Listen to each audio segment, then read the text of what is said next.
اور شہادت کے بعد جمعہ پڑھیں گے اور نماز میں کہیں گے اللہم صلی علی محمد و علی آل محمد. ان کو شہید کر کے قتل کر کے جمعے کا خطبہ دیا جا رہا ہے اور نماز پڑھی جا رہی ہے اللہم صلی علی محمد و علی. تو میرا سنی بڑا بولا ہے, کہتا ہے جی وہ زیادہ نمازیں پڑھتے ہیں. تو زیادہ نمازیں تو عمر بن سعد بھی پڑھتا تھا. تو بولا او خدا کے دیکھے نا, جتنی نماز کی اخلاق کی بات شاید میں کرتا ہوں, آپ کو جماعت میں کم لوگ ملیں گے, لیکن یاد رکھنا نماز عقیدہ نہیں, روزہ عقیدہ نہیں. عقیدہ حسین ہے, عقیدہ حسن ہے, عقیدہ علی ہے, عقیدہ عثمان غنی ہے, عقیدہ عمر فاروق ہے. میں اس شخص کو کیا کروں؟ مجھے اس شخص کی کیا ضرورت ہے جو ممبر پہ بیٹھ کے کہتا ہے حسین ابن علی باغی تھے؟ وہ شخص, اس کی نماز روزہ حج زکات دیکھا جائے گا. آؤ قرآن مجید سورہ شورا آیت نمبر 23, گھر جا کے قرآن مجید کھولو, یہ والی آیتیں بھی پڑھا کرو, یہ والی بھی کھولا کرو. صحابہ جمع ہو کے نبی پاک کے پاس آئے, عرض کی یا رسول اللہ صلی اللہ علیہ وسلم آپ کے خرچے زیادہ ہیں, آمدن کا ذریعہ کوئی نہیں. جس طرح آج لوگ ہر پیر صاحب سے نہیں پوچھ رہے, علامہ صاحب سے, کہ آپ کام کوئی نہیں کرتے, کپڑے پھر بھی سفید پہنتے ہیں, کیا ذرائع آمدن ہے, پھر بھی آپ گاڑی میں گھومتے ہیں. ہمارا تو پروگرام تھا مولوی بھوکا مر جائے, پر اس کے پاس آتے ہیں تو یہ تازی چائے پلاتا ہے. کیا مطلب, کس طرح کا رویہ ہے؟ صحابہ کے بار وہ یہ نہیں سوچتے تھے آتے کہاں, وہ کہتے تھے آگے بڑھ کے حصہ ڈالیں. وہ سارے آگے بڑھے, کہا یا رسول اللہ صلی اللہ علیہ وسلم اخراجات زیادہ ہیں, ذرائع آمدن بظاہر کوئی نہیں. نذرانوں پہ اعتراض نہ کیا کرو, نذرانہ دینا نبی پاک کی سنت ہے, نذرانہ قبول کر لینا نبی پاک کی, بولو, حضور کی سنت ہے.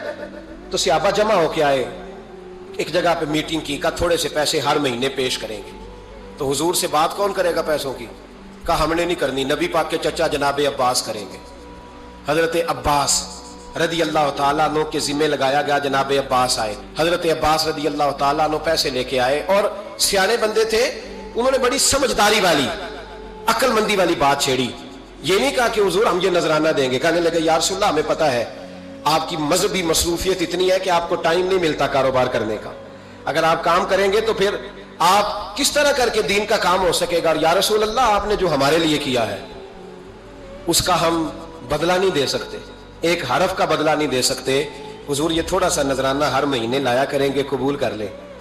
نبی پاک کے سامنے رکھا ہی تھا کہ اللہ کا قرآن بول پڑا, کا کل لا اسألکم علیہ اجرا, محبوب ان سے فرما دو کہ میں نے تمہارے لیے بڑی تکلیف سہی ہے, پر میں تم سے کوئی اجر نہیں مانگتا, تم سے کوئی اجر نہیں مانگتا. ہاں اگر تم نے کچھ کرنا ہے الا المودۃ فی القربى, تو میرے قریبیوں سے پیار کرتے رہنا, میری ختیجہ سے پیار کرنا, میری عائشہ کا ادب کرنا, میرے قریبیوں کا احترام کرنا. یا رسول اللہ ازواج تو گھر میں ہے ہی, قریبی کوئی اور بھی خاص ہے جس کا ادب کرنا ہے؟ تو نبی پاک نے فرمایا ہاں علی, فاطمہ, علی اور فاطمہ کی اولاد. فرمایا ان کا ادب کرتے رہنا, اس کا مطلب یہ ہوگا کہ تم نے میرے ساتھ بڑا ہی اچھا سلوک کیا ہے. کہا ان کا ادب کرنا, جناب علی, سیدہ فاطمہ, اور دونوں کی ان کا ادب کرنا فرائض دین, اہل بیت کا ادب کرنا فرائض.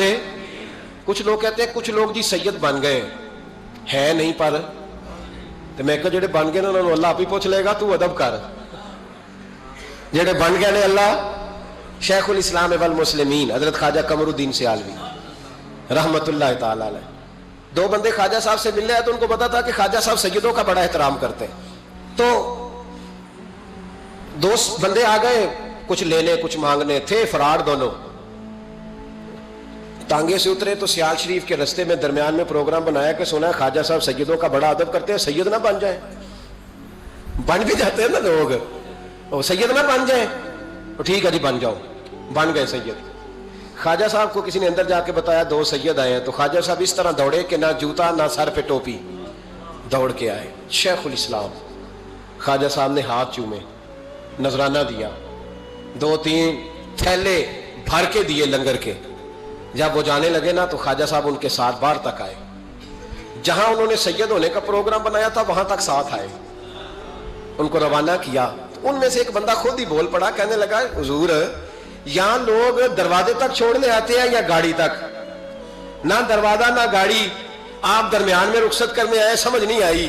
تو خواجہ صاحب فرمانے لگے تم یہیں سید بنے تھے, یہاں تک ادب کرنا ضروری تھا. یہاں تم سید بنے تھے، یہاں تک ادب کرنا، پیچھے تم سید نہیں ہو تو میں کیسے ادب کروں؟ جہاں تک تم سید ہو وہاں تک ادب کرنا۔ اور میرے اعلیٰ حضرت نے عقیدہ دیا، کہنے لگے تیری نسل پاک میں ہے بچہ بچہ نور، تیری نسل پاک میں ہے بچہ بچہ نور کا، تو ہے عین نور تیرا سب گھرانہ نور کا۔ تو میاں صاحب نے اس کی وضاحت بھی کی۔ میاں صاحب سے کہا حضور ادب کرتا کون ہے؟ سارے تو ادب کرتے نہیں۔ تو میں دور نہیں نہ جاتا، پرانے محدثین نہیں پوچھتا، یہ کشمیر میں میاں محمد بخش صاحب سے پوچھ لیتے ہیں حضور ادب کرتا کون ہے؟ تو میاں صاحب فرمانے لگے اصلا نال جے نیکی کریے۔ کنہ نال؟ اصلا نال جے نیکی کریے تو نسلہ تاک نہیں پھول دے، ہاں بے اصلا نال نیکی کریے تو پھول کنڈیاں نال تول دے۔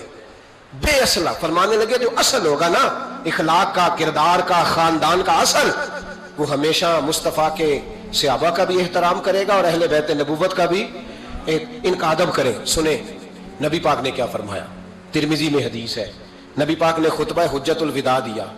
لوگ ہمیں کہتے ہیں نماز روزہ حج زکوٰۃ اس سے آگے نہ جاؤ، حضور نے خطبہ دیا، فرمایا میں تمہیں دو چیزیں دے کے جا رہا ہوں، اگر تھام کے رکھو گے تو گمراہی تمہارے پاس نہیں آئے گی۔ یا رسول اللہ کون کون سی؟ فرمانے لگے ایک میں تمہیں قرآن دے کے جا رہا ہوں، دوسرا اپنا خاندان دے کے جا رہا ہوں، ان کو تھام کے رکھنا، گمراہی کبھی تمہارے پاس ان کو تھام۔ سنو حضرت اسامہ بن زید رضی اللہ تعالیٰ، حضرت اسامہ آپ فرماتے ہیں مجھے نبی پاک سے کوئی کام تھا، یہ بھی ترمذی کی حدیث ہے، کہتے ہیں میں حضور سے ملنے گیا تو میں نے نا حضور سے بات چھیڑی، نبی پاک سے میں نے ذکر چھیڑا۔ جب وہ بات میں نے کرنی شروع کی نا تو حضور نے چادر اوڑی ہوئی تھی، بکل جس کو مارتے ہیں، کہتے ہیں چادر اوڑی ہوئی تھی، تو نبی پاک کی نا چادر میں دو چیزیں حرکت کر رہی۔ تو جناب اسامہ بن زید رضی اللہ تعالیٰ عنہ فرماتے ہیں بات کرتے کرتے میری توجہ جب ادھر گئی تو میں اصل بات ہی بھول گیا، میں کہنا کچھ چاہ رہا تھا، میری زبان سے کچھ نکل رہا تھا، کیونکہ جب توجہ پھٹ جاتی ہے نا، اس لیے توجہ پھٹ جائے تو پھر لفظوں کا حسن برقرار نہیں رہتا۔ تو جناب اسامہ بن زید کہتے ہیں میں کہنا کچھ چاہ رہا تھا، میرے منہ سے نکلتا کچھ اور تھا، تو سرکار سمجھ گئے، تو حضور صلی اللہ علیہ وسلم مسکرا کے کہنے لگے بھول گئے ہو نا بات؟ تو میں نے کہا حضور بھول گیا ہوں۔ تو کہتے ہیں میں بھی ان سے کب سے کہہ رہا ہوں کہ بعد آ جاؤ، لیکن یہ نہیں آ رہے۔ کہتے ہیں میں اور پریشان ہوا کہ یہ کن سے حضور کہہ رہے ہیں۔ تو نبی پاک نے چادر مبارک کو کھولا، ایک بغل سے امام حسن نکلے، دوسرے سے امام حسین نکلے۔ یہاں بھی ملا پریشان ہے، بڑی ٹینشن میں ہے، کہتا ہے جی ہر نانا ہی اپنے نواسوں سے پیار کرتا ہے۔ تو میں نے کہا بے وقوف، یہ عام نانا نہیں، یہ وہ والے نانا ہے جن کے بارے میں اللہ کہتا ہے وما ینطق عن الہویٰ ان ہوا الا وحی یوحیٰ، فرمایا میرے محبوب اتنی دیر تک بولتے نہیں جب تک میں حکم نہیں کر دیتا۔ تو امام حسن اور حسین کا پیار بھی اللہ کا حکم تھا، اس لیے ہو رہا تھا۔ فرماتے ہیں جب نبی پاک کی بغلوں سے وہ دونوں نکلے نا تو میں نے حضور کی آنکھوں میں چمک دیکھی، نور دیکھا، اور جیسے بندہ کسی سے پیار کرتا ہے تو چہرہ بھی بتا نہیں رہا ہوتا، آج کل کی زبان میں کہتے ہیں باڈی لینگویج، اس کی باڈی لینگویج بھی بتاتی ہے کہ یہ جو بات کر رہا ہے نا یہ طاری ہے۔ تو محبوب فرمانے لگے اسامہ یہ دونوں میرے بیٹے ہیں، یہ دونوں میرے بیٹے ہیں کیونکہ میری بیٹی کے بیٹے ہیں۔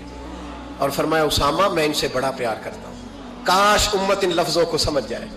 حضور نے فرمایا میں ان سے بڑا پیار کرتا ہوں، میں بڑا پیار کرتا ہوں، اور میں نے رب سے دعا کی ہے یا اللہ جو ان سے پیار کرے تو اس سے پیار کرتا ہوں۔ میں نے یہ دعا کی ہے اے اللہ جو ان سے پیار کرے تو اس سے بھی پیار کرنا۔ حضرت امام حسنین، پہلی بات یہ ہے کہ ان کا پیار ایمان کا حصہ ہے، ان کا پیار ایمان کا حصہ ہے، ان سے جو